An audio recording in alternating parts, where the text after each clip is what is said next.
focando esse assunto da vida conjugal. O Senhor tem nos dado graça, nos assistido, tem nos dado encargo de estarmos compartilhando a sua palavra focada nesse assunto, vida conjugal. Creio que realmente, como nosso irmão Daniel disse aqui, o Senhor tem já desde o início nos dado a experiência na noite de ontem, de que Ele realmente nos dará nesse fim de semana, pela sua fidelidade, mais um tempo de céu aberto na sua presença.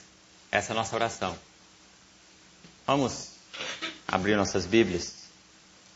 2 Timóteo. Segunda Epístola de Paulo a Timóteo, capítulo 3.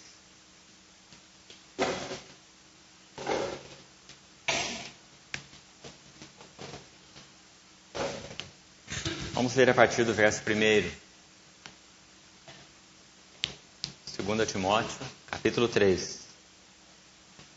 Sabe, porém, isto: nos últimos dias sobrevirão tempos difíceis, pois os homens serão egoístas, avarentos, jactanciosos, arrogantes, blasfemadores, desobedientes aos pais, ingratos, irreverentes, desafeiçoados, implacáveis, caluniadores, sem domínio de si, cruéis, inimigos do bem, traidores, atrevidos, enfatuados, antes amigos dos prazeres que amigos de Deus, tendo forma de piedade, negando-lhe, entretanto, o poder.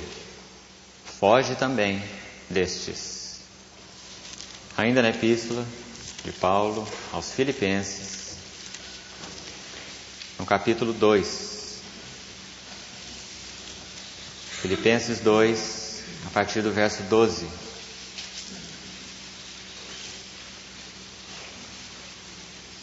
Assim, pois, amados meus, como sempre obedecestes, não só na minha presença, porém muito mais agora na minha ausência, desenvolvei a vossa salvação com temor e tremor, porque Deus é quem efetua em vós tanto querer como realizar, segundo a sua boa vontade.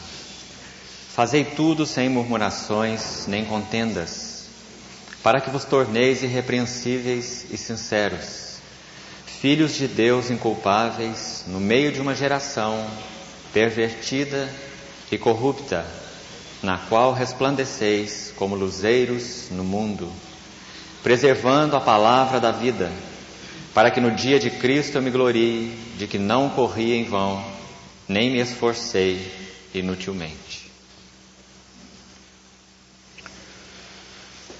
Senhor, nossos olhos estão fixos em Ti. Nosso desejo é Te ver um pouco mais, para que os nossos corações sejam mais conquistados. Muito obrigado pelo amor do Senhor que nos reúne como povo Teu aos Teus pés. Nós somos Teus e Tu és nosso. Desejamos, Senhor, ouvir-Te uma vez mais. Agracia-nos com a Tua palavra, com a Tua visão, com a Tua revelação. Confiamos a Ti esse tempo, para que o Senhor mesmo tome a Tua palavra, abrindo-a aos nossos corações. Esperamos tudo em Ti, tudo de Ti, tudo para Ti. Em nome de Jesus. Amém.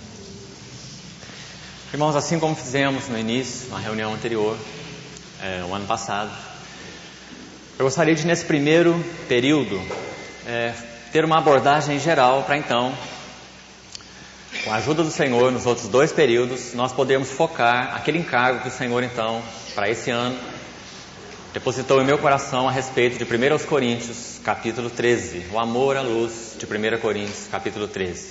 Mas antes de focarmos esse assunto, eu gostaria de abrir panoramicamente alguma coisa relacionada à visão do amor em Deus, no Deus triuno, na vida da bendita Trindade, para que então, contemplando, mesmo que ainda obscuramente, a glória do Senhor, a glória da vida de amor da bendita Trindade, nós possamos ser transformados de glória em glória na mesma glória.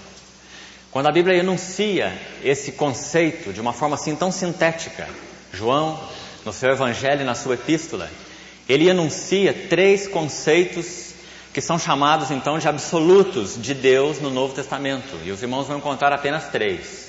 João capítulo 4, verso 24 diz: Deus é Espírito. Vejam que é um conceito, uma definição sintética a respeito do caráter, do ser de Deus. Deus é Espírito. João capítulo 4. E depois na Epístola de João nós temos mais 2 conceitos sintéticos, e são os 3 únicos em toda a Bíblia,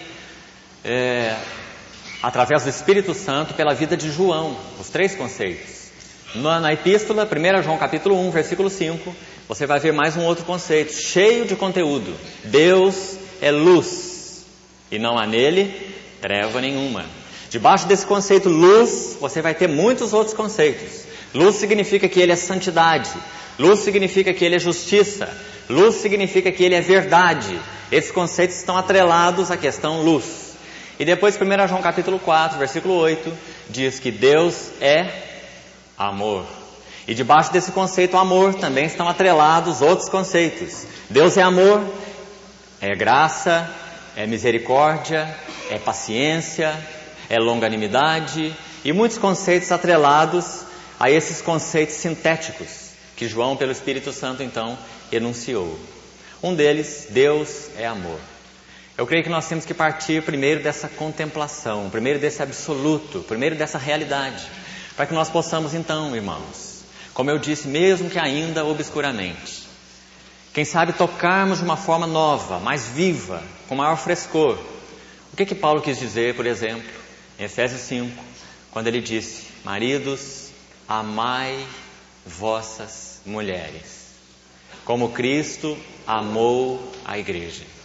Então, se nós não pudermos de alguma maneira contemplar esse conceito, amor, na vida do Deus triuno, eu creio que nós podemos, como sempre, correr o risco do tecnicismo. Nós estarmos aí, quem sabe, aprendendo maneiras novas de lidar com problemas. E como nosso irmão colocou ontem, a igreja tem estado abarrotada desses conceitos que não levam a nada, especialmente pela influência tão danosa e até mesmo maligna da psicologia na vida da igreja. As pessoas aprendem técnicas para se lidar com problemas, mas desconhecem um relacionamento pessoal íntimo com a fonte, que é o próprio Senhor. Então, com a ajuda de Deus, nós queremos contemplar um pouco da beleza do Senhor no que concerne a vida da bendita Trindade, nesse conceito amor. Claro, nós não podemos fazer uma abordagem desequilibrada, mas nós não vamos focar aqui o conceito Deus é Espírito e nem Deus é luz.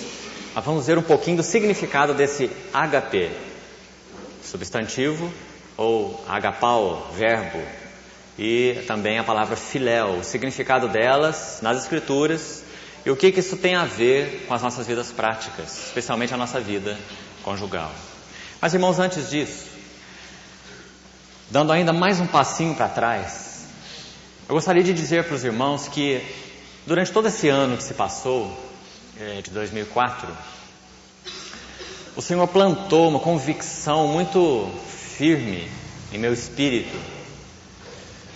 E por onde estive com os irmãos durante todos esses anos, principalmente o ano de 2004, grande parte dos irmãos que aqui estão, eu estive com eles em suas localidades.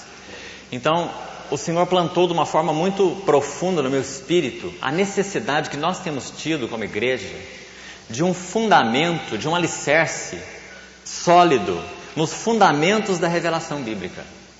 Aqueles fundamentos, então, a respeito da Trindade, a respeito da encarnação, a respeito da propiciação, da redenção, da justificação pela graça por meio da fé, do corpo de Cristo, do Espírito Santo, da ressurreição de Cristo, da segunda vinda do Senhor. E aqui mesmo na nossa localidade, nessa cidade, eu estive considerando com os irmãos esse assunto extensamente, durante um longo período. Porque eu creio que nós estamos vivendo uma hora como igreja que mais do que nunca nós precisamos retornar às Escrituras. Nós carecemos de retornar às Escrituras. Irmão, Satanás é capaz de dar a mão para nós e brincar conosco de roda, enquanto nós estivermos rodando em torno do que não é essencial. Ele é capaz de estar conosco e até nos incentivar. Mas nós temos tido necessidade de retornar aos fundamentos das Escrituras, para que nós possamos ter realmente uma fé robusta. E há na palavra de Deus, pelo menos, citei aqui alguns, 8 alicerces sólidos dessa revelação bíblica, centrais, um esqueleto, baseado no qual então toda a carne pode ser colocada, e sem o qual essa carne não fica em pé. Um esqueleto da revelação escriturística. Então, irmãos, a palavra de Deus é o único instrumento de Deus, a palavra escrita, inspirada verbalmente por Deus, é o único instrumento de Deus para fazer-nos retornar às Escrituras. E para que nós possamos ser, nesses dias do fim, um povo realmente revigorado. Ou se quiserem, reavivado. Ou se quiserem, renovado. Nós cremos que há um desejo no coração de Deus, sim, de levantar um testemunho vigoroso nesses dias do fim. Irmãos, se essa é uma convicção comum do nosso coração como igreja, nós precisamos ser um povo da palavra. Um povo que tem anelo pelas Escrituras. Um povo que deseja ver Deus novamente, o Deus da Bíblia, na Bíblia de Deus. O Deus da palavra, na palavra de Deus. Então, antes de entrar, como eu falei, dando um passozinho para trás, sei que isso é uma abordagem bem geral, mas é necessário que você toque isso em primeiro lugar. Nós precisamos de um retorno aos verdadeiros fundamentos das Escrituras, e no que concerne a vida relacional, a vida conjugal, de igual forma, nós precisamos de um retorno à compreensão bíblica dos princípios de relacionamento. Nós precisamos de um retorno às Escrituras na compreensão bíblica dos princípios do nosso relacionamento com Deus, em primeiro lugar, e uns com os outros. O que a palavra de Deus chama de andar na luz, o que a palavra de Deus chama de praticar a verdade, o que a palavra de Deus chama de arrependimento, confissão, exortação mútua, companheirismo cristão. Do contrário, irmãos, nós estaremos fadados a viver até o fim com um testemunho medíocre, um testemunho fraco, pequeno, não é? Sem conteúdo. Veja que o texto de Filipenses que Paulo escreveu há 2000 anos atrás, praticamente, ele se preocupava com isso. E vejam que no texto que eu citei, ele coloca a palavra como aquele cerne estrutural da vida e do testemunho dos irmãos. Ele diz, como sempre obedeceste, sempre foste fiéis, não só na minha ausência, na minha presença, mas também na minha ausência, desenvolvei a vossa salvação, responsabilidade nossa, com temor, com tremor, mas Deus é quem efetua em nós, essa obra é 100% de Deus, e é 100% nossa, porque a graça opera com a responsabilidade. Então Deus é quem efetua em vós até o querer e também o realizar. Então ele completa esse texto com essas palavras tão significativas, que fazem também paralelo com as de Timóteo, não é? Que eu li, aquela lista tão terrível de Timóteo. Paulo diz que nesses tempos difíceis aos Filipenses, ele diz que a igreja então preserva a palavra da vida. E no meio de uma geração ele usa duas palavras interessantes ali. Primeiro ele diz pervertida. Não é apenas invertida. Não é uma geração invertida, embora isso seja um fato também. Mas é uma geração pervertida. Ela é invertida para o sentido perverso. Ela é pervertida e corrupta, no qual resplandeceis como luzeiros no mundo. Irmão, será que a posição da igreja hoje, nesses dias, tem sido essa? Nós somos luzeiros no mundo? Como já disse, meu irmão, será que as pessoas estão olhando para a igreja e perguntando assim, olha, qual psicotrópico que vocês tomam? Né? Qual que é o motivo aí de vocês terem essa condição de vida? De descanso, de serenidade, de regozijo, e entra no sofrimento e sai do sofrimento, e entra na tribulação e sai da tribulação, né? Com o mesmo espírito, com o mesmo caráter, com o mesmo regozijo, com a mesma serenidade. Será que a igreja tem dado esse testemunho?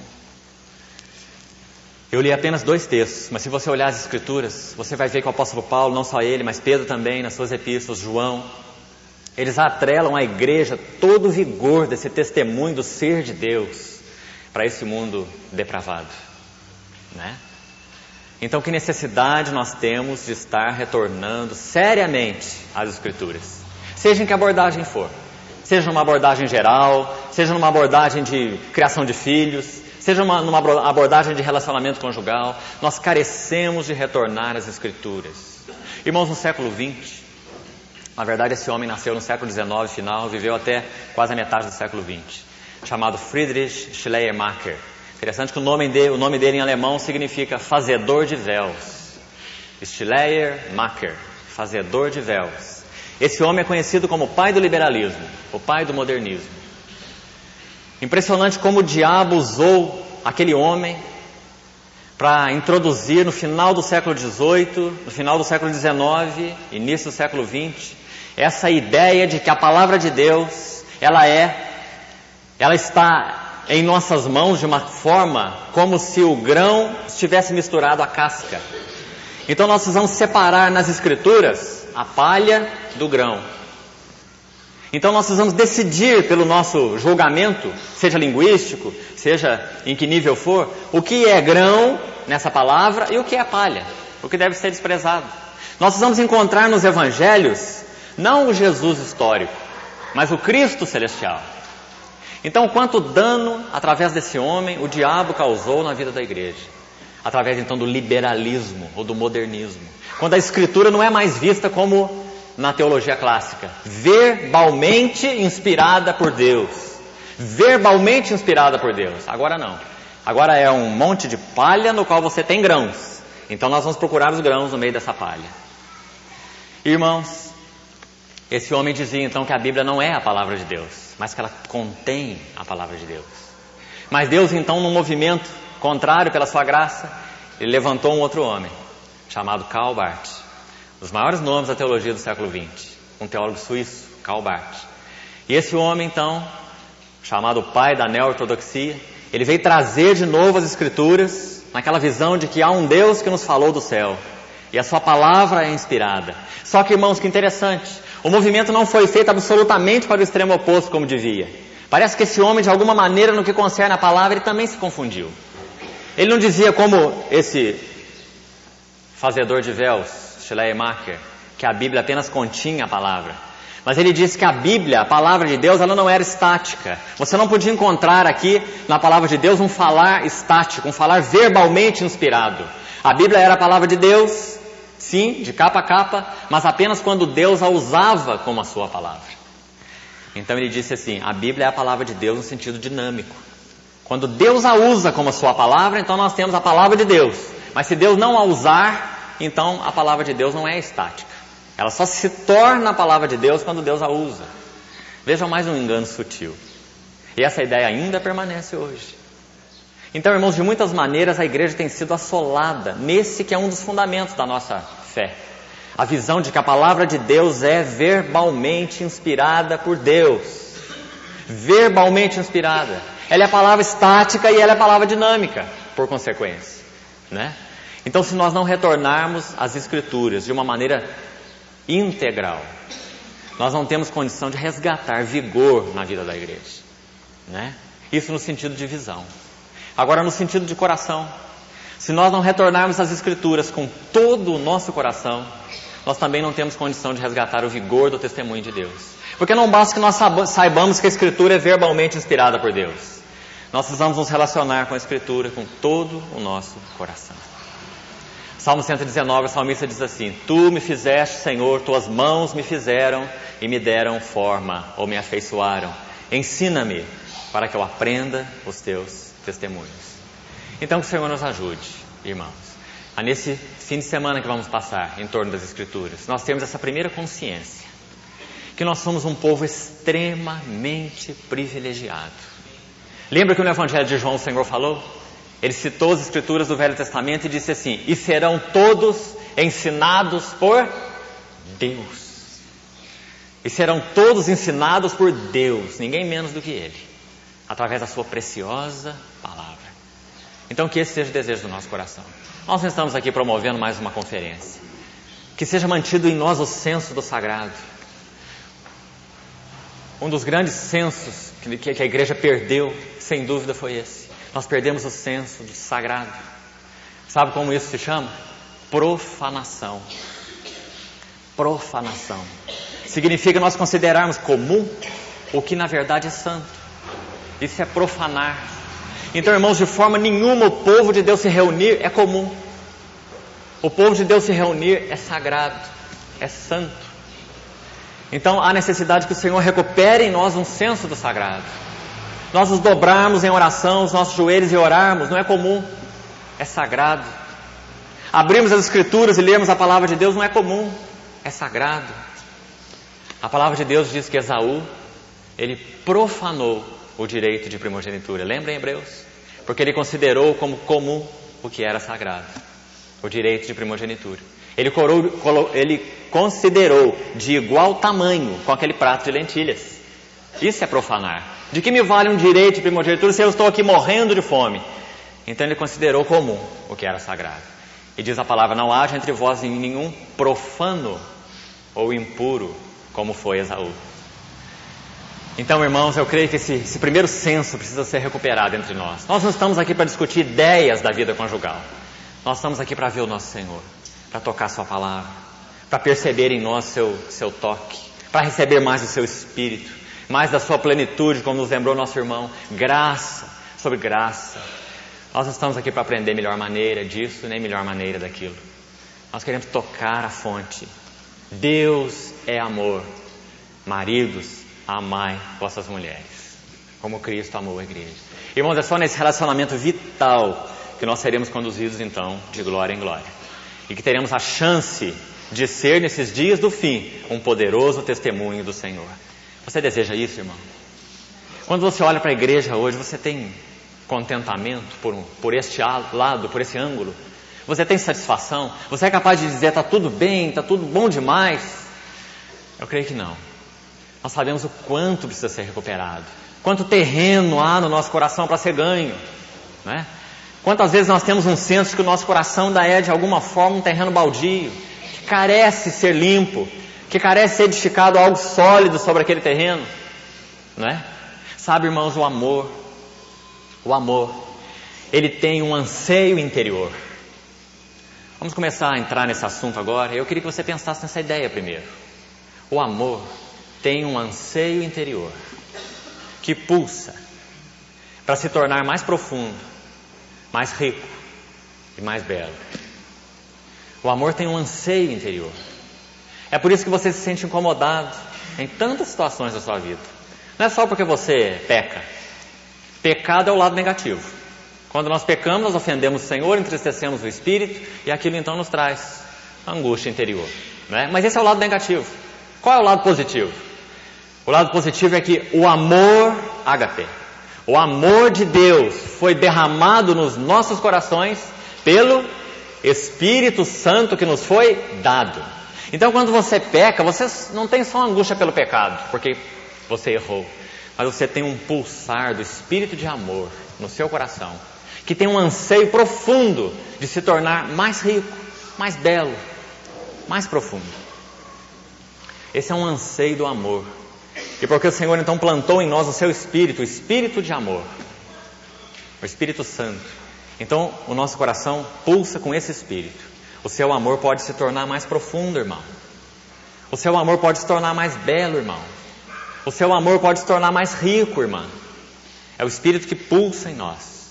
Seja quando pecamos, seja quando não pecamos. O amor tem um anseio interior de se tornar mais profundo. Irmãos, quantos de vocês, casais que aqui estão, talvez não possam se lembrar assim, olha, com certeza, na sua história conjugal aí, quantas vezes você percebeu esse pulso forte? E nem sempre pecado estava envolvido. Talvez a maioria das vezes não. Mas quem sabe você olhou para sua esposa, a sua esposa para você, ou pensou nela, ou ela em você, e aquilo então pulsou no seu coração. O amor tem um anseio interior de se tornar mais profundo, mais rico, mais belo. O anseio de Deus. Irmãos, nós experimentamos isso porque esse amor é a forma de vida da Trindade. Eu queria ler com os irmãos 2 textos e comentar um pouquinho sobre isso. Vamos abrir nossas Bíblias no Evangelho de João. Abram primeiro em João capítulo 3. João capítulo 3. Veja o versículo 35. João 3, 35. O Pai ama ao Filho. A palavra aqui neste versículo é agapao. O verbo é usado aqui, né? O Pai ama ao Filho. Palavra agapao. Agora olha no capítulo 5. Capítulo 5 de João, versículo 20. Veja a mesma expressão. Porque o Pai ama ao Filho. Mesma expressão no português. Mas no original aqui, filéu. Essas duas palavras, apenas essas duas palavras, nenhuma outra que denota amor, mas apenas essas duas, ágape e filéu. Ágape, substantivo, ou agapao, verbo. São as duas únicas palavras usadas para expressar o relacionamento entre o pai e o filho. O pai ama o filho, agapao. E o pai ama o filho, filéu. No Deus triuno, no amor da Trindade, você encontra os dois conceitos. Eles se diferem de uma forma tênue, né, literalmente, mas de uma forma significativa, no seu sentido, então, conceitual. Ágape significa aquele amor que simplesmente dá-se, dá-se e dá-se.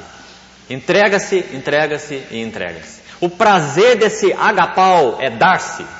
Lembra que o Senhor, em Marcos 10, 45, ele diz assim: pois o próprio Filho, o Filho, a segunda pessoa do Deus triuno, agora encarnado, o próprio Filho do homem, não veio para ser servido, mas para servir e dar. Aquelas duas palavras são muito boas, porque elas nos ajudam a definir com termos bíblicos qual o significado de agapao, o verbo. Marcos 10, 45. O Filho do homem não veio para ser servido, mas para servir e dar. Isso é agapao. Essa é uma realidade do amor no Deus triuno. O Pai vive para dar ao Filho. O Pai criou tudo e deu ao Filho. O Filho é herdeiro de todas as coisas. O Pai fez tudo para o Filho. O Pai, como pessoa, como primeira pessoa da Trindade, ele é até mesmo a base da subsistência da segunda pessoa, que é o Filho. Por isso ele é chamado a primeira pessoa. Então a primeira pessoa, a hipóstase do Pai, é a base da subsistência da segunda pessoa.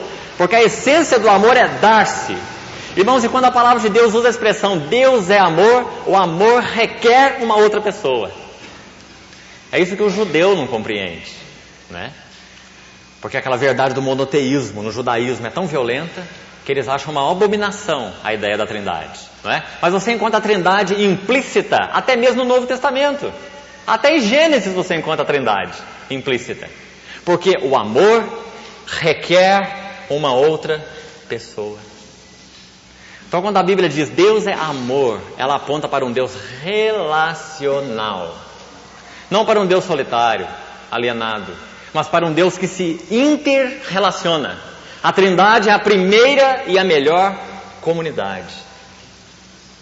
A primeira comunidade e a mais perfeita comunidade é a Trindade. O Pai ama o Filho. A hipóstase do Pai gerou a hipóstase do Filho. E do Filho e do Pai procede uma terceira hipóstase, o Espírito Santo. De uma tal forma até mesmo que por esse Espírito o Pai está no Filho e o Filho está no Pai. O modo de vida do Deus triuno. Isso é amor. Os irmãos, vejam que nós temos que começar por aí. Senão, de onde nós vamos tirar o conceito amor? Você sabe que essa palavra agapao, veja como é importante, irmão. Podemos tocar nessa base aqui primeiro. E por que eu quis começar por aí? Essa palavra agapao, verbo, ou agape, substantivo, ela não é uma palavra encontrada na literatura grega, riquíssima literatura grega, dos tempos então apostólicos, quando Deus usou João para aplicar essa palavra ao conceito amor.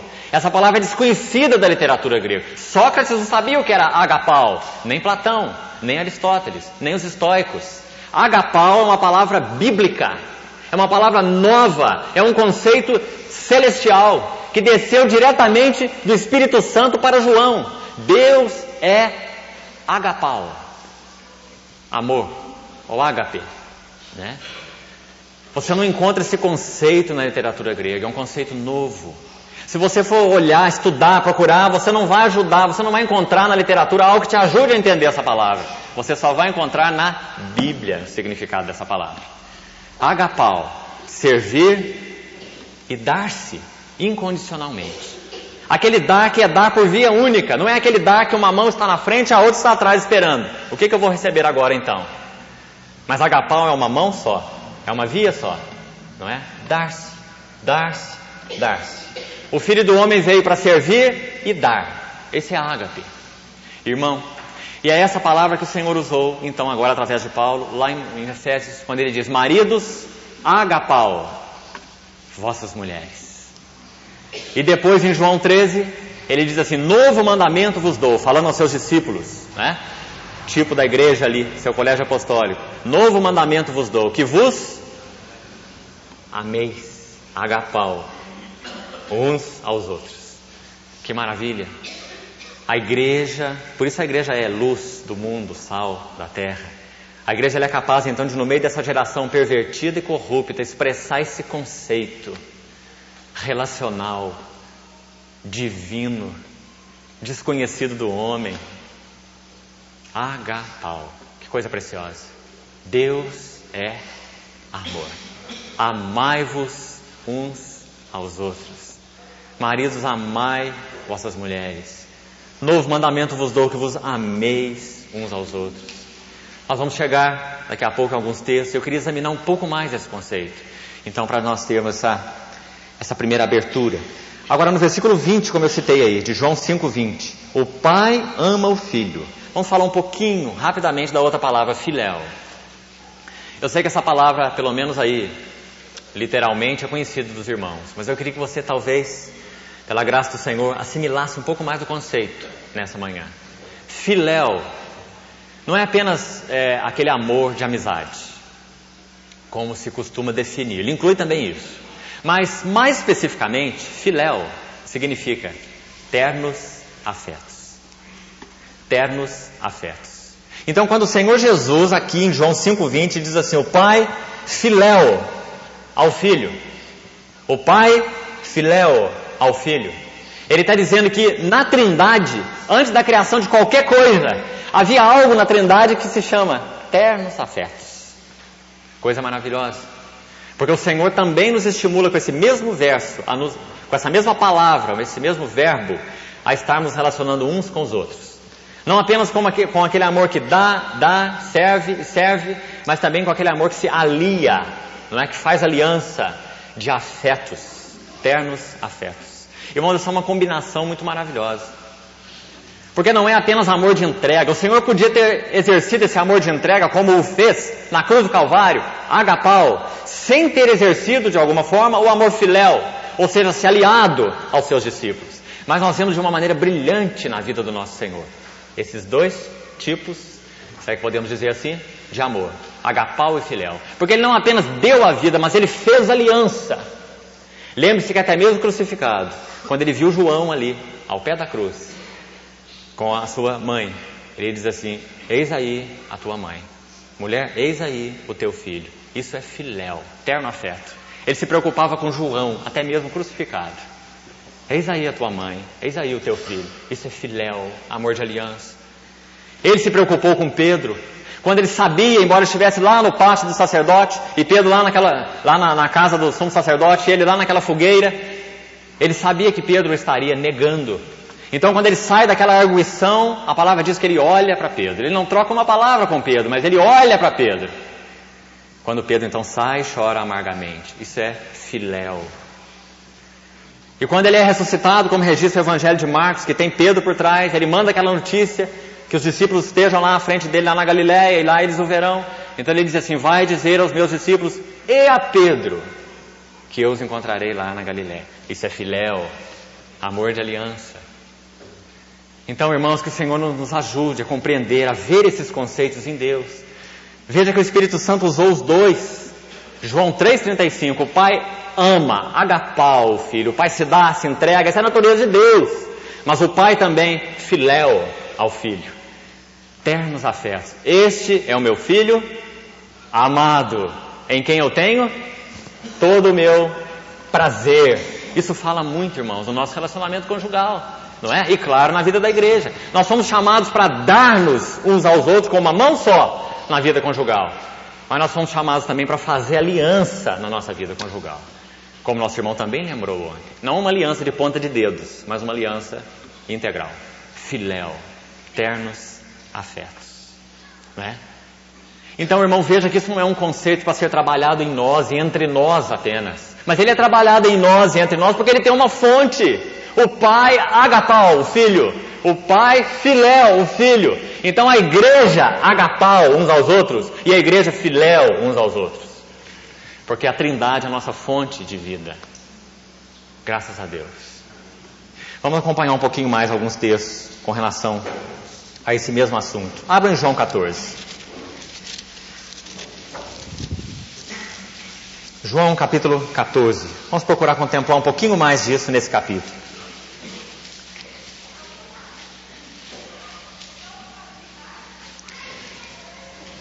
Irmão, aqui no Evangelho de João, você tem lindos pares de palavra, que quando você estuda te traz quadros maravilhosos. João usa muitos pares de palavras. Entre eles, eu queria que você visse aqui agora um par de frases, para você ver que coisa bonita. João capítulo 2, não precisa abrir sua Bíblia. João capítulo 2, depois você localiza, ali pelo verso 19 a 21, capítulo 2 de João. Você vai ver que Jesus faz aquele azorrague de cordas, entra no templo e expulsa os vendilhões que estavam ali fazendo mercado na porta do templo. Ele diz, não façais da casa de meu pai, casa de meu pai, casa de negócios. E depois no capítulo 14, o texto que nós vamos começar a ler agora mesmo, no versículo 2, João 14, 2, ele repete a expressão, na casa de meu pai há muitas moradas. E você só vai encontrar 2 vezes essa expressão em João. Veja que interessante.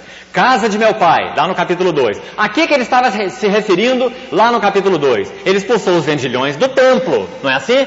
E ele falou, não façais da casa do meu pai, casa dos negócios.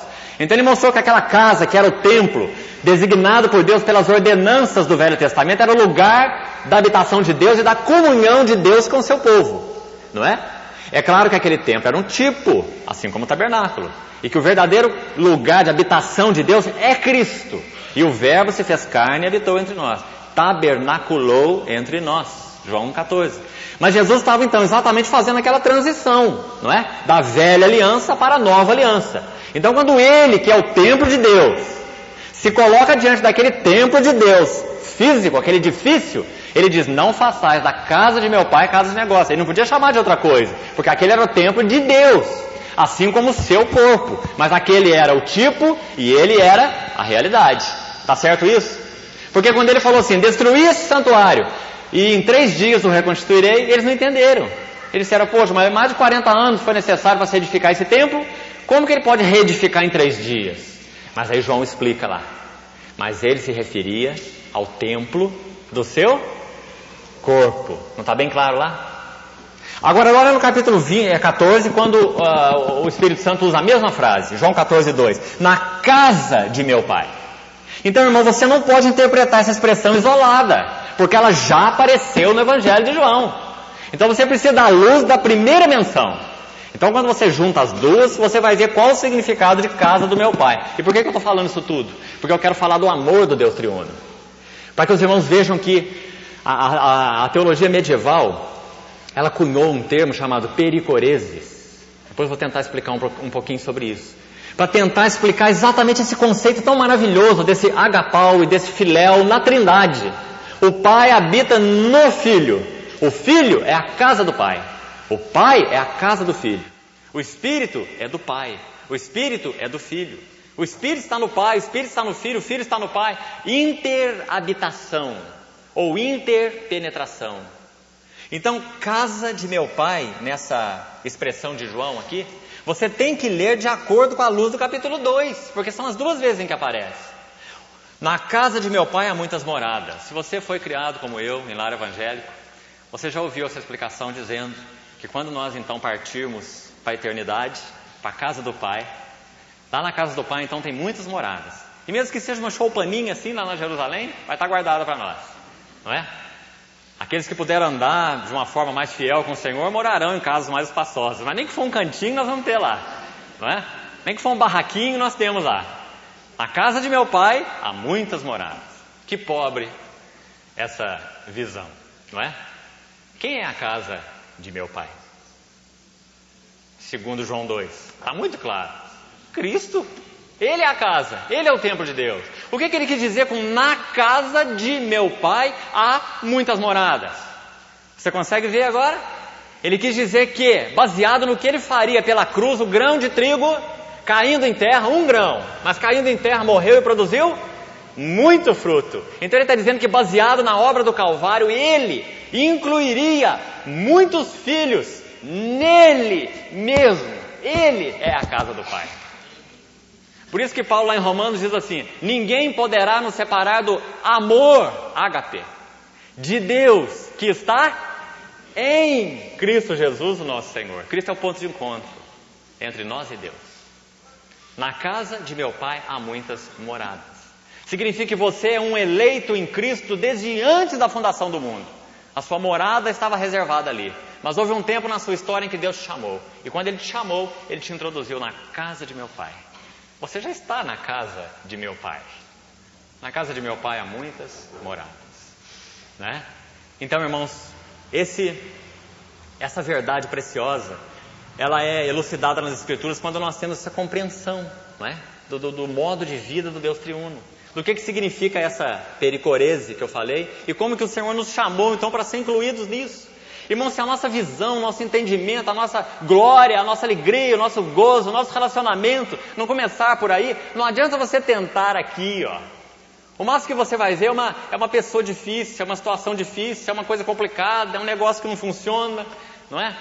Se você não começar com essa visão, com esse entendimento, não for ganho por isso, você foi chamado para entrar em comunhão com essa comunidade eterna. Você já viu a Trindade como comunidade? Se não viu, como que você via então? A Trindade é uma comunidade eterna. E nós somos chamados para ter comunhão com essa comunidade perfeita. Pai, Filho e Espírito Santo. Você quer ver isso aqui? João 14, versículo 1. Não se turbe o vosso coração. Não perca o final do capítulo 13. Porque o Senhor tinha acabado de dizer a Pedro que ele ia negá-lo. Palavra dura, embora Pedro não concordasse, não é? Ele tinha dito que Pedro iria negá-lo. Muito dura a palavra para Pedro. Mas quando ele entra no capítulo 14, olha, irmão, terno afeto, filéu. Quando ele entra no capítulo 14, ele diz: não se turbe o vosso coração. Parece que não tem senso nisso, né?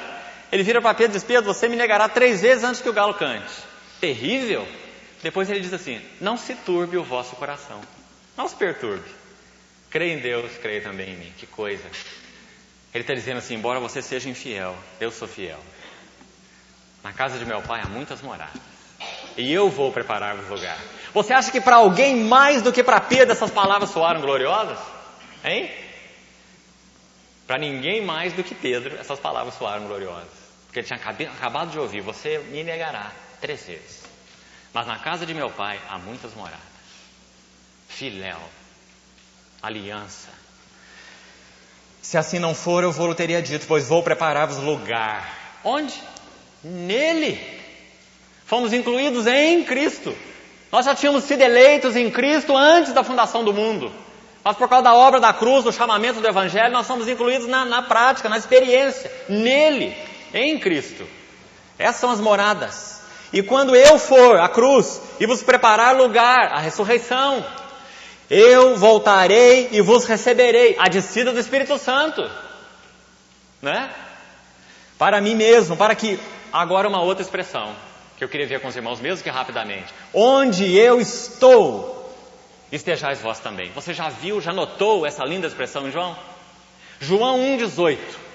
Abra sua Bíblia, por favor. João 1,18, ela aparece a primeira vez. Ninguém jamais viu a Deus. O Deus unigênito que está no seio do Pai é quem o revelou. Esse é o lugar onde ele está. Está vendo? O Filho do Homem que está no seio do Pai é quem o revelou. Olha o capítulo 12. Capítulo 12 de João. Abra bem rapidamente. João 12, versículo 26. Se alguém me serve, siga-me. E, olha ela aí de novo, a mesma expressão. Onde eu estou, João 12, 26. Onde eu estou, ali também estará o meu servo. Só que ele não explica onde aqui. Ele só fala, onde eu estou, estará meu servo. Não é? Lá na luz de João 1,18, você sabe onde o Filho está. O Filho está no seio do Pai, a Trindade. A vida eterna da bendita Trindade. O Filho está no seio do Pai. E nunca deixou essa posição. A não ser de uma forma humana, então, encarnada, né, já que ele é uma única pessoa com duas naturezas. Lá na cruz, então, ele sofreu aquela separação, aquele abandono. Inexplicável, mas real. Né? Deus meu, por que me desamparaste? E por que aquela história?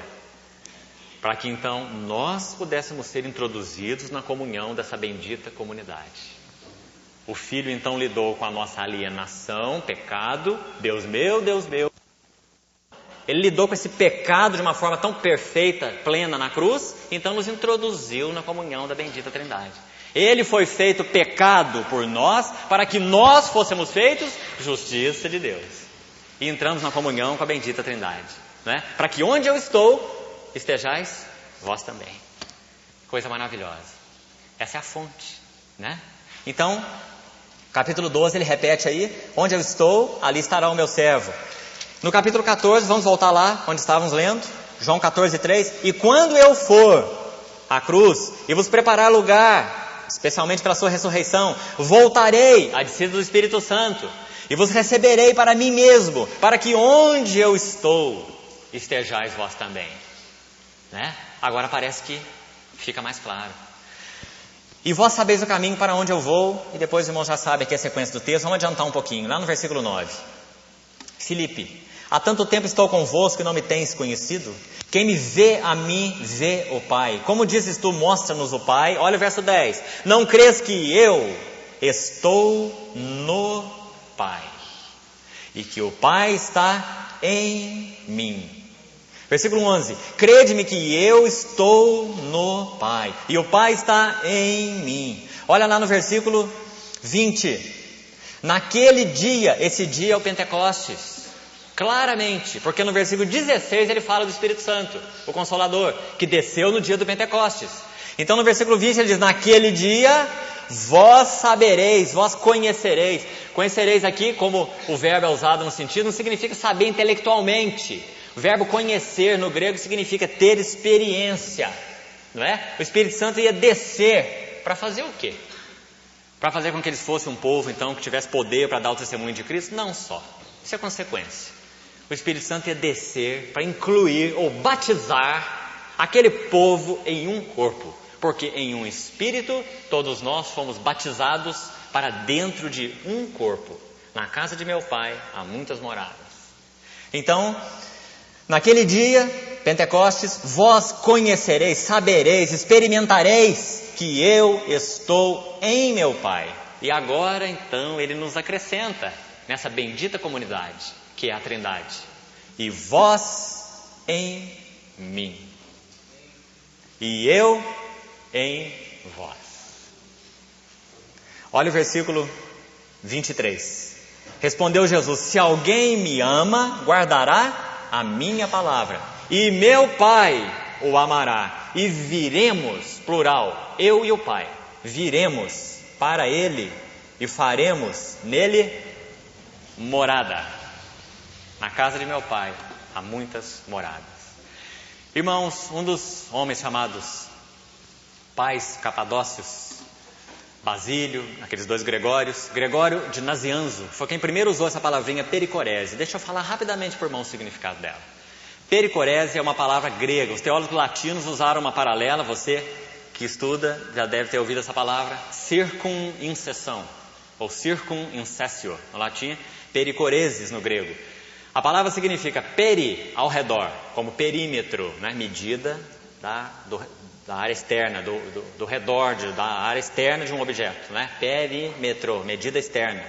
Pericoresis, peri, ao redor. Coresis, derivada da palavra coreia, que significa dança. Muito interessante. Esses irmãos usaram essa palavra, primeira vez, Gregório, não para se referir à Trindade, mas à pessoa de Cristo, aquelas duas naturezas de Cristo como uma pessoa. Depois, na teologia medieval, eles aplicaram essa palavra também para a Trindade, pericoresis, que significa literalmente dança em redor. Pericoresis. Peri, ao redor, coreia, dança. Dançar ao redor. Há uma dança grega em que dois círculos giram, cada um para um lado. As pessoas se dão as mãos assim, num círculo interno, e outro grupo de pessoas dão as mãos e fazem um círculo externo. Então o círculo interno de pessoas gira para a direita, por exemplo, e o círculo externo gira para a esquerda. E no momento daquela dança eles param, e os que estão de fora levantam as mãos assim e abraçam o círculo de dentro. É um costume de uma dança grega, chamada pericoresis. E esse foi o termo que esses homens de Deus usaram para tentar nos falar sobre o modo de vida da Trindade. Pericoresis. O Pai está no Filho, o Pai abraça o Filho, mas o Filho também está no Pai. Irmãos, na física, é impossível você conter ou estar contido ao mesmo tempo. Só há uma maneira de você conter e estar contido ao mesmo tempo, se dois conjuntos forem iguais. Né? Assim é na vida do Deus triuno. O Pai contém o Filho e o Filho contém o Pai, porque o Pai e o Filho são iguais em natureza e em essência. Eles contêm e estão contidos um no outro. Pericorese. Que palavra maravilhosa. Por que eles chegaram a esse conceito? Por causa de João 14. Eu estou no Pai, o Pai está em mim. Eu e o Pai viremos para Ele, faremos nele morada. Como? Porque o Consolador viria. O Consolador traria a pessoa do Pai e a pessoa do Filho nele. Porque o Pai e o Filho estão no Espírito.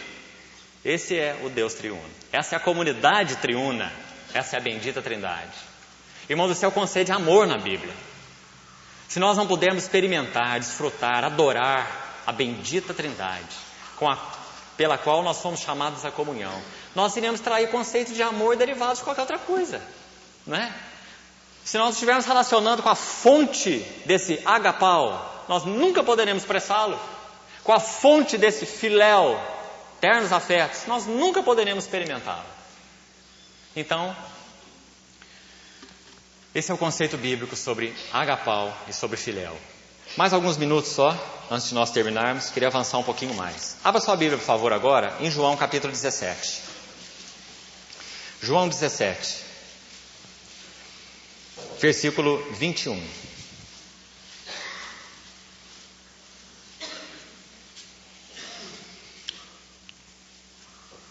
João 17, 21. A fim de que todos sejam um. Veja agora, presta atenção.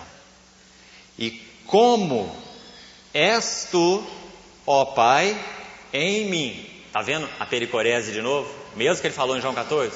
E como és tu, ó Pai, em mim. E eu em ti. Também sejam eles em nós. Agora, eu queria ajudar os irmãos a verem que esse como, essa palavrinha como, ela é tremendamente significativa, não é? Como, lógico, fala de modo, mas aqui não está explicado o modo. O Senhor está falando, como és tu, ó Pai, em mim, e eu em ti, sejam eles em nós. Irmão, sabe o que explica essa palavra? Como? Eu vou mostrar para os irmãos nas Escrituras. Essa palavra como é amor, agapau. Esse é o como. Como que o Pai está no Filho? Pelo agapau, né? E pelo filéu. Como que o Filho está no Pai? Pelo agapau e pelo filéu. Porque essa é a norma de vida da Trindade. De tal forma que se Deus deixasse de exercer em tudo que Ele é, em tudo que Ele faz, amor, Ele deixaria de existir. Nós teríamos uma convulsão no universo. Porque esse é o que Deus é o modo de existência do Deus triuno. Como és tu, ó Pai, em mim e eu em ti, sejam eles.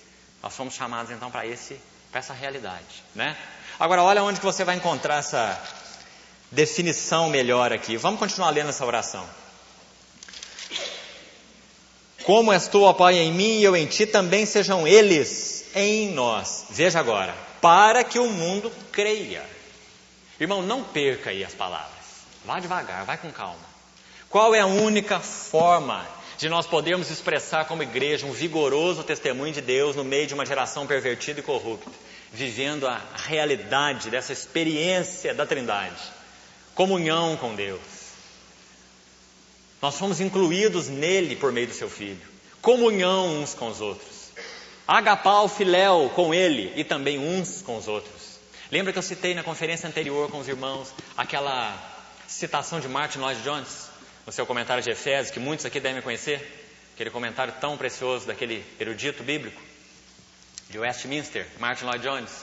Ele disse assim, vou repetir: quando a igreja primitiva começou a caminhar, preste atenção, nenhum outro testemunho foi mais poderoso para impressionar o Império Romano do que o testemunho da vida conjugal daqueles irmãos do início. E é fácil você entender por quê. É só você estudar a cultura daquela época.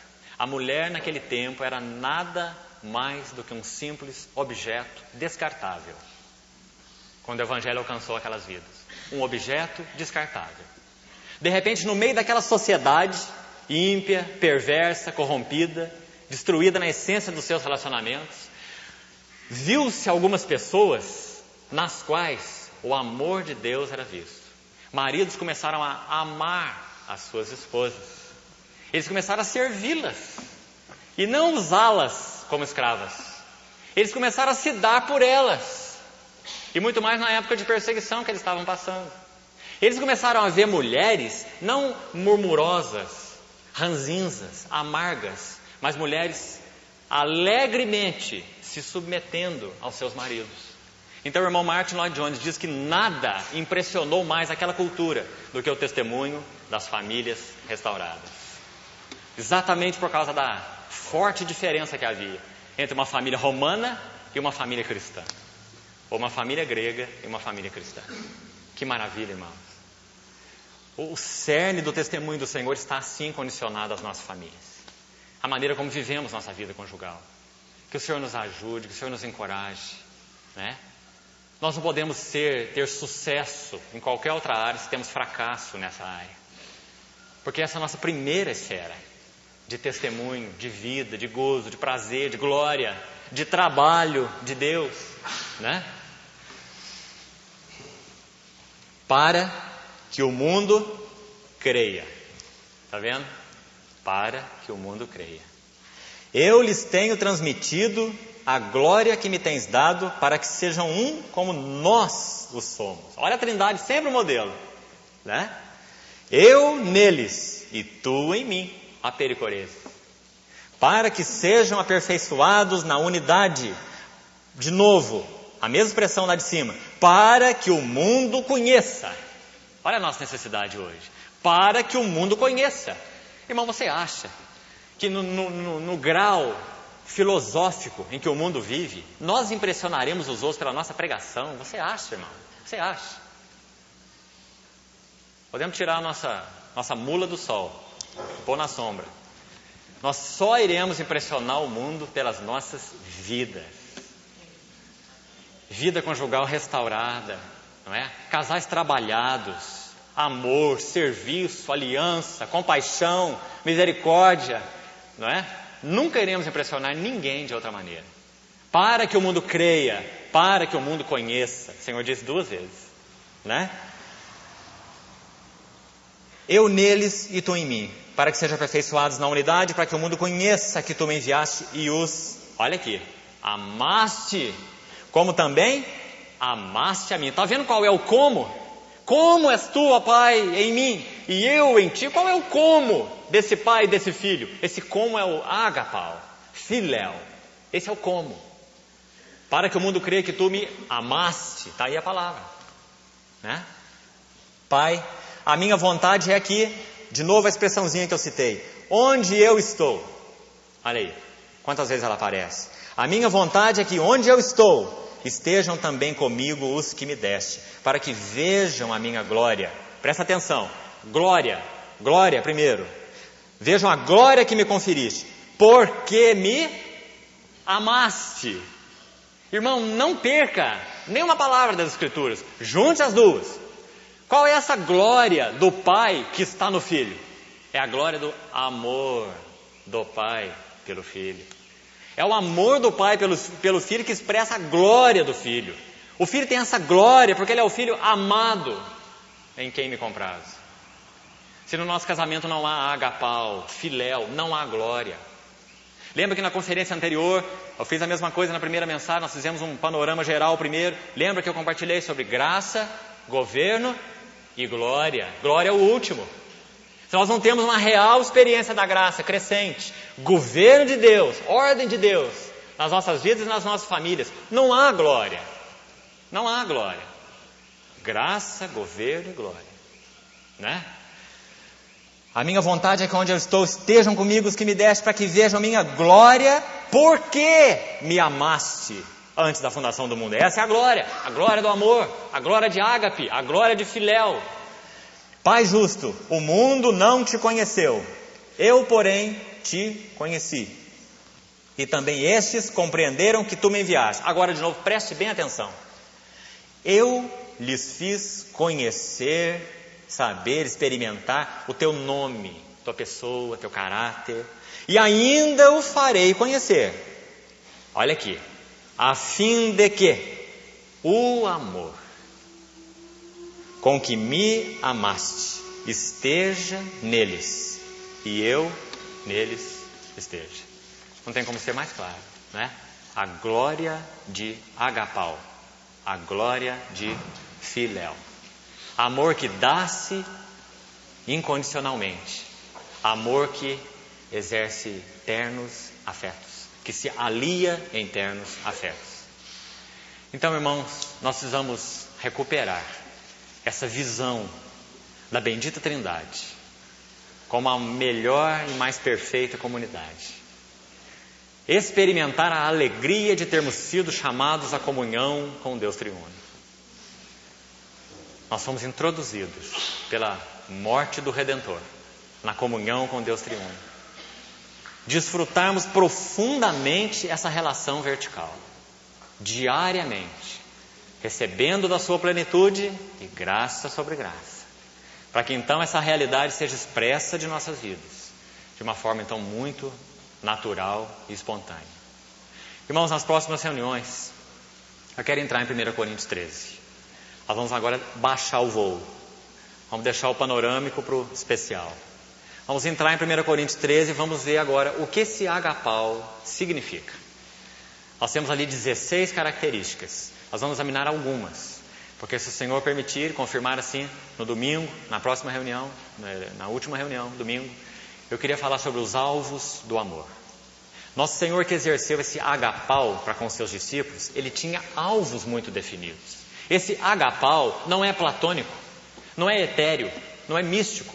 Esse agapau é prático, e esse filéu também. Então eu queria falar sobre os alvos desse ágape, os alvos desse filéu. Então nós vamos procurar descer e partilhar um pouco disso em 1 Coríntios 13 e em outros textos. O Senhor nos ajude para isso. Amém. Vamos orar. Ó Pai, nosso pedido nessa hora é que pela Tua bondade, Senhor, o Senhor remova escamas de nossos olhos. Nós precisamos tanto ver com mais clareza o Teu bendito amor, o Teu santo amor, o Teu eterno amor, exercido de Ti para com Teu Filho pelo Espírito. Ajuda-nos a ver melhor o Senhor como nosso Deus triuno. Ajuda-nos a ver com mais clareza essa bendita relação, Senhor. E o privilégio que tivemos de termos sido introduzidos na casa do Pai. Senhor, nós pedimos a Ti que o nosso conhecimento ele não seja unicamente intelectual. Ele seja um conhecimento do coração. Que nós vivamos nessa atmosfera de amor, Senhor. Nos ajuda, Senhor. Coloca para nós claramente em nossas vidas quais são os obstáculos a esse amor. O que tem impedido que esse amor flua de nós, Senhor. Nós pedimos que o Teu Espírito de amor, ele possa, durante esse fim de semana, pulsar com mais vigor nos nossos corações. Com esse anseio por tornar-se mais profundo, mais rico, mais belo. Nós pedimos a Ti, Senhor, ganha-nos. Nós queremos resplandecer como luzeiros no mundo.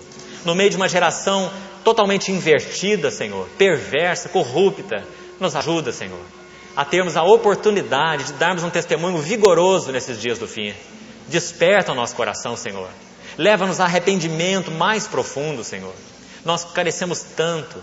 Na Tua luz, vermos a luz. Obrigado, Pai. Nos ajuda, nos encoraja, nos estimula, nos conforta, Senhor, pela Tua palavra. Entregamos a Ti nossas vidas mais uma vez. Em nome de Jesus, nosso bendito Senhor. Amém.